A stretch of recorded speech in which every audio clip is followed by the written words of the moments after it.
SV6 news కు స్వాగతం. ముందుగా హెడ్లైన్స్. మీకు కష్టం వస్తే ఆదుకోవడంలో ముందుంటాం. మాల్దీవులకు మోదీ అభయం.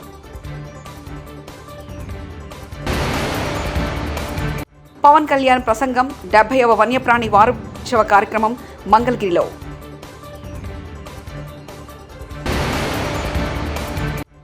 అబద్ధాలకు brand ambassador CM Revanth Reddy Balka Suman.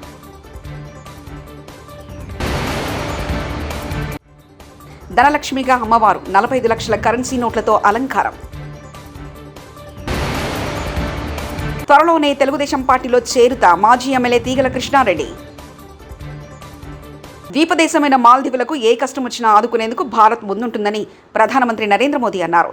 మాల్దీవులలో భారత్కు ఉన్న స్నేహం దశాబ్దాల నాటిదని గుర్తు చేశారు. భారతదేశంలో 5 రోజుల పర్యటన కోసం వచ్చిన మాల్దీవుల అధ్యక్షుడు మహమ్మద్ మయజ్దో సోమవారం నాడు జరిపిన ద్వైపాక్షిక చర్చల అనంతరం ఇరువురు నేతలు సంయుక్తంగా ప్రకటన చేశారు.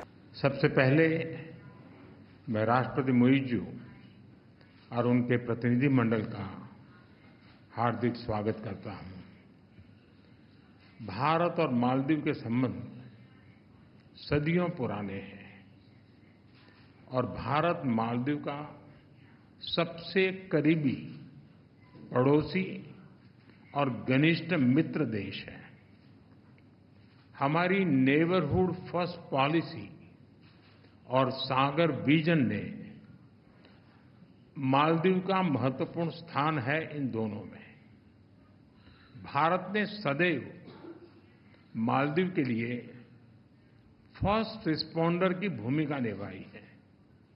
चाहे मालदीव के लोगों के लिए एसेंशियल कमोडिटीज की जरूरत पूरा करना हो, प्राकृतिक आपदा के समय पीने का पानी उपलब्ध कराना हो, కోవిడ్ के समय హింస మార్గంలో ఏం సాధించలేమని జనజీవన స్రవంతిలో కలవాలని మావోయిస్టులకు కేంద్ర హోంశాఖ మంత్రి అమిత్ షా పిలుపునిచ్చారు. హింస మార్గాన్ని వీడే మావోయిస్టుల కోసం అనేక సంక్షేమ పథకాలు అమలు చేస్తామని ఆయన పేర్కొన్నారు. వాటిని వినియోగించుకొని ప్రజల్లోకి రావాలని మావోయిస్టులకు ఈ సందర్భంగా కేంద్ర మంత్రి అమిత్ షా సూచించారు. సోమవారం న్యూఢిల్లీలోని కేంద్ర హోంశాఖ మంత్రి అమిత్ షా అధ్యక్షతన మావోయిస్టు ప్రభావిత రాష్ట్రాల ముఖ్యమంత్రులు హోంశాఖ మంత్రులతో సమీక్షా సమావేశాన్ని నిర్వహించారు. ఈ సమావేశం 2023 మార్చి 31వ తేదీ నాటికి దేశంలో నక్సలిజం అంతం, అర్బన్ నక్సల్ అంశాలపై చర్చించారు. త్వరలోనే తెలుగుదేశం పార్టీలో చేరుతానని మాజీ ఎమ్మెల్యే తీగల కృష్ణారెడ్డి తెలిపారు. పార్టీకి మళ్లీ పూర్వవైభవం తీసుకొస్తామని చెప్పారు. హైదరాబాద్లో తెలుగుదేశం పార్టీ అధినేత ఏపీ సీఎం చంద్రబాబు నాయుడు నివాసంలో తీగల కలిశారు. అనంతరం మీడియాతో ఆయన మాట్లాడారు. చంద్రబాబు తెలుగుదేశం పార్టీ వల్లనే హైదరాబాద్ అభివృద్ధి జరిగిందన్నారు. తెలంగాణలో తెలుగుదేశం పార్టీ అభిమానులు చాలా మంది ఉన్నారని చెప్పారు. ఆనాడు ఎన్టీ రామారావు పాలన మళ్ళీ రావాలని ఈ తెలంగాణలో కూడా మళ్ళీ ఎన్టీ రామారావు ఏ విధంగానైతే పేద బడుగు వర్గాల ఆశాజ్యోతిగా నిలిచాడో ఆ విధంగా తేవాలన్న ఉద్దేశంతో ఈరోజు వారికి కలవడం జరిగింది. అంతేకాదు ఈరోజు హైదరాబాద్ నగరం ఇంత సుందర నగరంగా తీర్చిదిద్దామంటే ఆనాడు నన్ను మేయర్గా చేసిన చంద్రబాబు నాయుడు గారు, ఆయన ముఖ్యమంత్రిగా ఉన్నప్పుడే హైదరాబాద్, సికింద్రాబాద్, హుస్సేన్ సాగర్తో పాటు ఈరోజు సైబరాబాద్ సిటీ తీసుకొచ్చింది కూడా చంద్రబాబు నాయుడు గారు. దానికి ఎవరు కాదనలేదు, సాక్ష్యం నేనే. ఈ హైదరాబాద్ నగరంలో clean and green the best city award, the best tourism award తీసుకొచ్చింది కూడా చంద్రబాబు నాయుడు గారు. అయితే ఈ మధ్య కాలంలో తెలంగాణ అంశం వచ్చి మరి ఏం జరిగిందో మనం అందరం చూస్తూనే ఉన్నాం. కానీ మళ్ళీ పూర్వ వైభవం తీసుకురావడానికి మేమందరం కూడా చంద్రబాబు నాయుడు కలవడం, మరొకసారి మనం పిలిచి మాట్లాడుతున్నాడు. తప్పకుండా మళ్ళీ ఆనాడు ఎన్టీ రామారావు గారు ఏ విధంగానైతే పరిపాలన చేసిండో ఆ విధంగా చేసడానికి మేమందరం కూడా కృషి చేస్తాం. నేనందరినీ కూడా శ్రేణులు కూర్చున్నా. చాలా మంది తెలుగుదేశంకు ఎన్టీ రామారావు అభిమానులు ఉన్నారు. ఇంకా వారందరూ కూడా ఏకతాటి మీద తీసుకొచ్చి మళ్ళీ పూర్వ వైభవం తీసడానికి నేను ప్రయత్నం చేస్తాను. మీరు టీడీపీలోకి వెళ్తారా సార్? 100%. అందార కాశ్మీర్ లోయ మంచు దుప్పటి కప్పుకుంది. ప్రసిద్ధ పర్యాటక కేంద్రం గుల్మర్గ్తో సహా జమ్మూ కాశ్మీర్లోని పలు ప్రాంతాల్లో మంచు కురుస్తుంది. ధవల వర్ణంతో మెరిసిపోతున్న ఆ ప్రాంతాలను చూసేందుకు పర్యాటకులు భారీగా తరలివస్తున్నారు. మంచు కురిసే వేళ కాశ్మీర్ అందం మరింత అందంగా ఉందంటూ ఆనందం వ్యక్తం చేస్తున్నారు. ఆ సుందర పర్యాటక ప్రాంతాలను మీరు చూడండి. దేశవ్యాప్తంగా దేవీ నవరాత్రి ఉత్సవాలు వైభవంగా నిర్వహిస్తున్నారు. పశ్చిమ బెంగాల్లోని కొందరు నిర్వాహకులు దుర్గమ్మ పూజా మండపాన్ని ఢిల్లీలోని అక్షరధామ్ ఆలయ నమూనాలో ఆకర్షణీయంగా ఏర్పాటు చేశారు. కళ్యాణి ప్రాంతంలో ఏర్పాటు చేసిన ఈ మండపం విద్యుత్ దీప కాంతుల్లో మరింత దేదీప్యమానంగా వెలుగుతూ ఆకట్టుకుంటుంది. ఈ మండపాన్ని చూసేందుకు పరిసర ప్రాంతాల ప్రజలు అధిక సంఖ్యలో తరలివస్తున్నారు. అనంతపురం జిల్లా రాయదుర్గం పట్టణంలో శ్రీ నగరేశ్వర స్వామి ఆలయంలో శరన్నవరాత్రి ఉత్సవాలు ఘనంగా జరుగుతున్నాయి. ఉత్సవాల సందర్భంగా శ్రీ వాసవి కన్యకా పరమేశ్వరి 45 లక్షల కరెన్సీ నోట్లతో ధనలక్ష్మీదేవి రూపంలో అలరించారు. ఆర్యవైశ్య యువజన సంఘం ఆధ్వర్యంలో అమ్మవారికి ఇలా అద్భుతంగా అలంకరణ చేశారు. అమ్మవారికి మహిళలు సామూహిక కుంకుమార్చన, పంచామృత అభిషేకం, పుష్పాలంకరణ వంటి విశేష పూజలు నిర్వహించారు.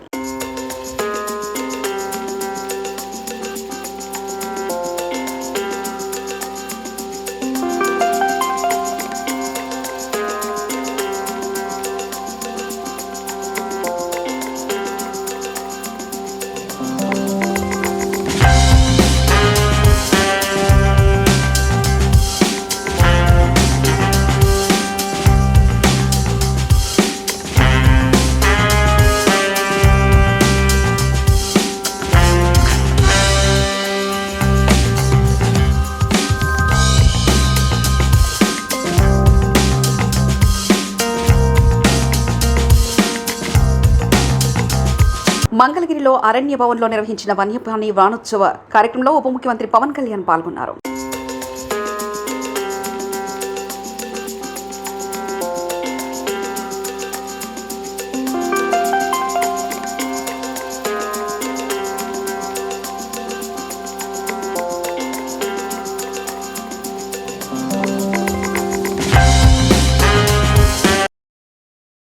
దేవీ నవరాత్రుల సమయంలో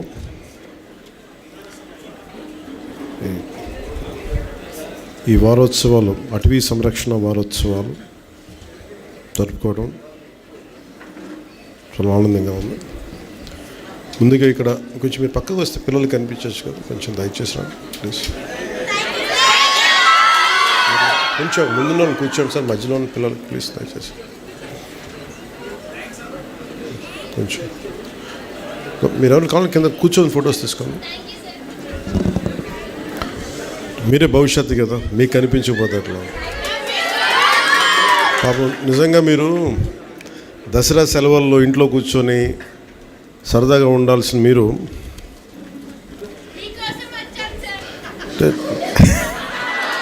అలాగే అంటే నేను కూడా మీరు వస్తున్నారని మీకోసం వచ్చాను. దేనికి తపన పడతామంటే మన తల్లిదండ్రులు తపన పడితే ఎవరి కోసం తపన పడతారు? బిడ్డలు బాగుండాలి తపన పడతారు. ప్రభుత్వాన్ని నడిపే వ్యక్తులు ఎవరైనా సరే, పెద్దలు, వాళ్ళ ప్రభుత్వం ఒక స్థాయికి వచ్చాక అందరూ బాగుండాలని కోరుకుంటాం. అందరిలాగే నేను కూడా నా ఇంట్లో బిడ్డలే బాగుండాలని కాదు, అందరి బిడ్డలు బాగుండాలని కోరుకుంటాను. ఎలా బాగుండాలి దానికి? మీరు పర్యావరణం చాలా కీలకమైనది. నాకు చిన్నప్పుడు ఎలా అనిపించేది అంటే స్కూల్లో చెట్లు ఉండేవి కావు సరిగ్గా. ఉన్న చెట్లని పిల్లలంతా కొమ్మలుగా కానుగ చెట్లు ఉండే, కానుగ చెట్లు ఏమి తొయ్యకపోతే ఏం చేస్తాను, ఇరుస్తూ ఉండేవాళ్ళు కొమ్మల్ని. ఎందుకు ఇరుస్తున్నా నాకు అర్థమయ్యేది కాదు. నీడనిచ్చే చెట్టుని కాపాడుకోలేకపోతే సమస్య మనకే. ఈ పర్యావరణ పరిరక్షణ ఇవన్నీ ఏంటంటే, నీడనిచ్చే చెట్టుని ఫస్ట్ కాపాడుకుంటే దాన్ని ఆధారపడి పురుగులు, చిన్న దాన్ని తినడానికి పక్షులు, అలా ఎన్ని రకాలుగా పెరిగిపోతాయంటే, ఒక్క చిన్నపాటి వాన చుక్క పడితే దాని చుట్టూ బోళ్ళంత కనిపించని జీవం పెరిగిపోద్ది. మనకేంటంటే ఉబుసుపోక చిన్నప్పుడు చెప్తా ఉండాలి నాకు, రాత్రుల పూట నాగార్జున మీద కేసులు పెడతాం. కొండా సురేఖ తరఫున లాయర్ అయిపోయిన విషయానికి నాగార్జున ఎందుకు ఇంత రాద్ధాంతం చేస్తున్నారు? నాగార్జునతో పాటు ఆయనకు మద్దతు ఇచ్చిన అందరిపై కేసులు వేస్తామంటూ కొండా సురేఖ తరఫు లాయర్ వ్యాఖ్యానించారు. ఏవైతే పర్యవసనం ఉంటుందో దానికి తప్పకుండా మేము కూడా నాగార్జున పైన కేసు వేసి మేము కూడా, ఎందుకంటే ఆనరేబుల్ ఒక మినిస్టర్ గారి పైన, ఒక బీసీ మినిస్టర్ పైన వీళ్ళు అవాకోచావకులు చేయకుంటూ అంటే అయిపోయింది. వాళ్ళు దానికి ముందు ఇప్పుడు ఇంత చేసిర్రు, ఇంతకుముందు నారా చంద్రబాబు నాయుడు వైఫ్ మీద ఇట్లా ట్రోల్ చేసిండ్రు, రకరకాల వ్యక్తుల మీద. మొన్న కొండా సురేఖ పైన ఒక దండ నూలు. కూటమి ప్రభుత్వం అధికారంలోకి వచ్చిన 4 నెలల్లోనే పెన్షన్ తప్పు చెప్పిన పథకాలు ఒకటి అమలు కావడం లేదని మండిపడ్డారు. వైఎస్ఆర్సీపీ రాష్ట్ర అధికార ప్రతినిధి మాజీ ఎమ్మెల్యే రాజమల్లు శివప్రసాద్ రెడ్డి విజయవాడ వరద పాలు కావడానికి సీఎం చంద్రబాబు నాయుడు కారణమని ధ్వజమెత్తారు. ఓత్తులకు రూపాయలు 26 కోట్లు, పులిహోరకు రూపాయలు 360 కోట్లు ఖర్చు అంటూ మోసం చేశారని విమర్శించారు. పులిహోర ప్యాకెట్లకి ఏంది 360 కోట్లు? ఈ లెక్కలన్నీ ఏంది అసలుకు? కేంద్ర రాష్ట్ర ప్రభుత్వాల వైపు నుంచి వారికి అందాల్సినటువంటి ప్రయోజనం శూన్యం. ఈరోజు గుంటూరు కలెక్టర్ ఆఫీస్ దగ్గర కొన్ని వందల వేల మంది పడిగాపులు కాస్తా ఉన్నారు. మాకు రావాల్సిన 10,000 ఎక్కడా, మాకు రావాల్సిన 20,000 ఎక్కడా అని చెప్పి. ఇంత వైఫల్యం మునుపెన్నడూ ఏ ప్రభుత్వంలో కూడా మేము చూడలే. ఇంత దారుణంగా ఒకవైపు విజయవాడ వరదలు ముంచెత్తితే, మరొక వైపు ఈ 4 నెలల కాలంలో పదుల సంఖ్యలో చిన్నపిల్లల యొక్క మానానికి ప్రాణానికి రక్షణ లేదు.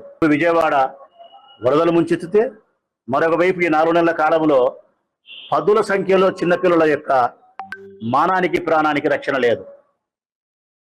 1 కాదు 2 కాదు రాష్ట్ర ప్రజలారా, పదుల సంఖ్యలో. ఇది అమానుష్యము, దుర్మార్గమైనటువంటి చర్య, పైశాచికమైనటువంటి చర్య. 5, 6, 7, 8, 10 సంవత్సరాల ఆడపిల్లలను మానభంగం చేసి చంపేస్తున్నారు. శవాలు కూడా గల్లంతైతున్నాయి, మృతదేహాలు కూడా దొరకడంలే. ఈ ప్రభుత్వం నిమ్మకు నీరెత్తినట్టుంది, గాలి కుదిలేసింది లా అండ్ ఆర్డర్ను, స్త్రీల యొక్క మాన ప్రాణాల సంరక్షణ. నిన్నలేమన్నా జరిగింది మళ్ళా పుంగనూరులో. మా లీడర్ 9వ తారీఖున అక్కడికి మళ్ళీ పరామర్శించడానికి పోతా ఉన్నాడు.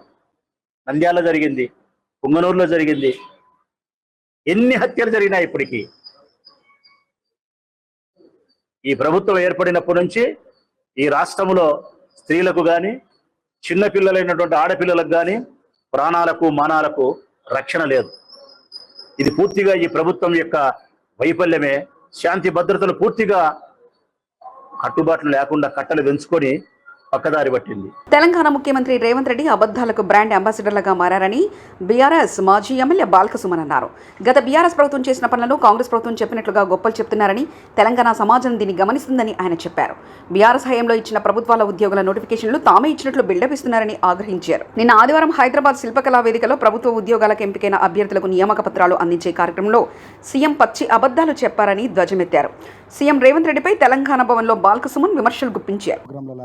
పెడుతూ నియామక పత్రాలు అందజేస్తూ ఆ వేదికల మీద పచ్చి అబద్ధాలు రేవంత్ రెడ్డి మాట్లాడుతున్నాడు. ఏమంటున్నాడు ఆయన? నిన్న ఆయన స్టేట్మెంట్ ఏంది? ఈ 10 నెలల్లో 31,000 పైచీలకు ఉద్యోగాలు మేము ఇచ్చినామని చెప్పి ఆయన మాట్లాడతాడు. ఇక దాన్ని మించినటువంటి మోసము, అబద్ధము ఇంకోటి లేదు. అబద్ధాలకు బ్రాండ్ అంబాసిడర్గా ఇవాళ రేవంత్ రెడ్డి మారిపోయిండు. కనీసం ప్రభుత్వాధినేత ముఖ్యమంత్రి ఒక రాష్ట్రానికి అత్యున్నత స్థాయి హోదాలో కొనసాగుతుండు. ఆ సోయి కూడా లేకుండా, ఆ విచక్షణ కూడా లేకుండా ఇవాళ ఆ ముఖ్యమంత్రి అనేటటువంటి ఆ స్థాయిని దిగజారుస్తున్నాడు. ప్రజలు, అదేవిధంగా విజ్ఞులు, మేధావులు, వివిధ రంగాల నిపుణులు నవ్వుకుంటున్నారు ఆయన మాటల్ని, ఆయన చేస్తున్నటువంటి అబద్ధపు ప్రకటనలు చూసి నవ్వుకుంటున్నారు. ముఖ్యంగా ఆనాడు అసెంబ్లీ ఎన్నికల సందర్భంలో ఆనాడు ప్రదేశ్ కాంగ్రెస్ కమిటీ అధ్యక్షుడిగా రేవంత్ రెడ్డి, అదేవిధంగా ఆనాడు కాంగ్రెస్ లెజిస్లేచర్ పార్టీ నాయకులుగా బట్టి విక్రమార్క గారు 6 గ్యారంటీ కార్డుల మీద సంతకాలు పెట్టి వాళ్ళు ఊరూరా ప్రచారం చేశారు. అదేవిధంగా అభయహస్తం మేనిఫెస్టో, ఇందిరమ్మ రాజ్యంలో ప్రజాపాలన పేరిట ఒక 420 హామీలు దాంట్లో ఇచ్చి 6 గ్యారంటీ కార్డుల్లో ఒక 13 హామీలు సపరేట్ ఇచ్చి సంతకాలు పెట్టి ఊరూరా తిప్పారు. దాంట్లో ప్రధానమైనది హైదరాబాద్ యూత్ డిక్లరేషన్ పేరిట సరూర్ నగర్లో ఒక బహిరంగ సభ పెట్టి ఆనాడు ప్రియాంక గాంధీ గారిని, ఇతర నాయకులను పిలిచి చాలా అట్టహాసంగా హైదరాబాద్ యూత్ డిక్లరేషన్ అని చెప్పి వాళ్ళొక స్టేట్మెంట్ ఆ రోజు తెలంగాణ నిరుద్యోగులకు సంబంధించి విడుదల చేయడం జరిగింది.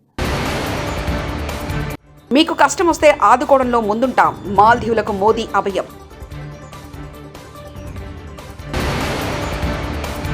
పవన్ కళ్యాణ్ ప్రసంగం 70వ వన్యప్రాణి వారోత్సవ కార్యక్రమం మంగళగిరిలో.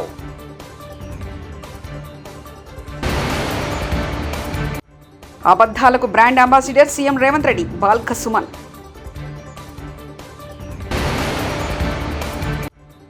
ధనలక్ష్మిగా అమ్మవారు 45 లక్షల కరెన్సీ నోట్లతో అలంకారం.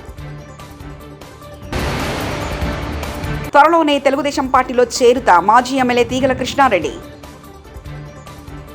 ఇవి బులెటిన్ విశేషాలు. చూస్తూనే ఉండండి SV6 న్యూస్.